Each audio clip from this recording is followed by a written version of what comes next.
আৰু দদাই অকণমান বহলাই ক'ব দেই কিবা এটা কৈ দিয়ক চাট মাৰি এই তিনডলীয়া দুডলীয়া কি তিনডলীয়া দুডলীয়াৰ একেটাই অৰ্থ অঁ অৱশ্যে ইয়াক পৰম্পৰা নীতি আদিতে দেৱ দেৱীসকলে সাজি থৈ যোৱা মতে কৈছে ব্ৰহ্মা বিষ্ণু ৰুদ্ৰ তেওঁলোকে স্বজন কৰে পালন কৰে আৰু শোষণ কৰে সেই অনুপাতে জুৰীয়া গৰু লৈ এহাল চাট মাৰি শিঙে আৰু এডাল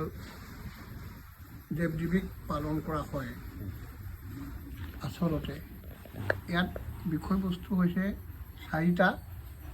চাৰিটা দিশৰ চাৰিটা জাতিৰ পূব পশ্চিম উত্তৰ দক্ষিণ আৰু চাৰিটা বিষয়ত ইয়াত বস্তু লগোৱা হয়